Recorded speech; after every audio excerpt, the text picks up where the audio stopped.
One of the problems of the last few years is that, like the frog in the pot of water that's slowly being brought to a boil, it's hard to notice massive threats that are creeping up all around us. If I told you 5 years ago that an internet conspiracy theory would take over the core of the Republican Party, you would have said that that was crazy. But that was before Donald Trump started playing the QAnon theme song and egging on their creepy Nazi-light salute. Or if I told you, hey, we're going to have an outgoing president that conspires to overturn an American election so hard that he triggers a giant mob to ransack the Capitol and try to murder the vice president, you would have said, that's nuts. But here we are. So when a highly respected former U.S. senator writes a whole book to warn us that one of those far-fetched sounding threats is creeping up on us, we should listen. Senator Russ Feingold knows what he's talking about here. During his nearly 2 decades in the U.S. Senate, he was in charge of the committee that oversees constitutional law. He's taught at Stanford, Harvard, Yale, and Marquette law schools, and he's the president of the American Constitution Society.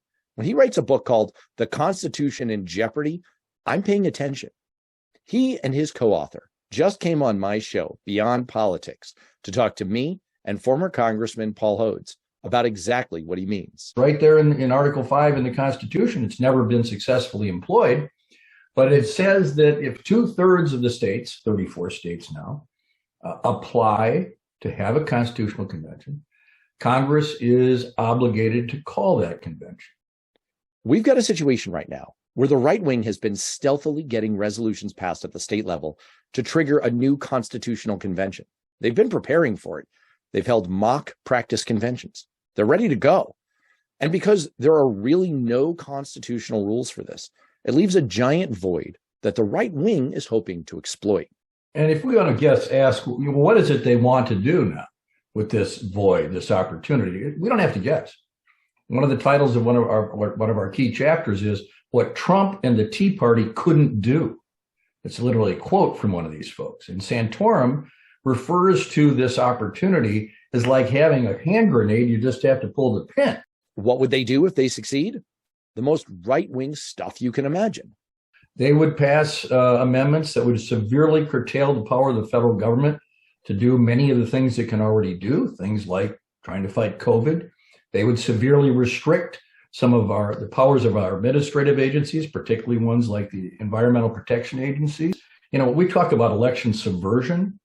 This is constitutional subversion, but it's legal. Now, Senator Feingold isn't trying to be alarmist, and neither am I.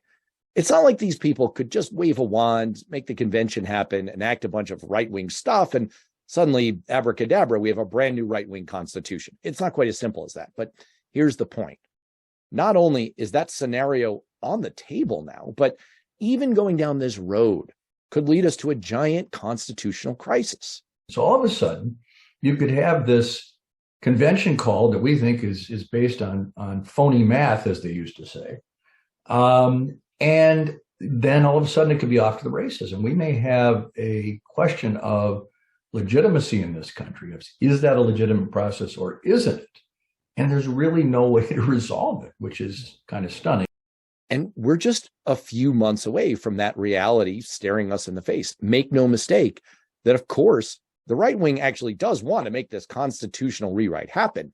But even if they don't succeed, they might be just as satisfied to have that constitutional crisis.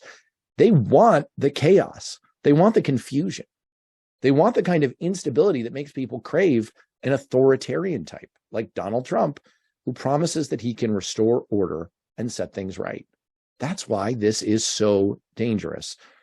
A lot more about this in the full episode, which you can find here in the next few days on the Takedown video channel, or for the audio version in the Beyond Politics podcast. I hope you'll subscribe to both of them.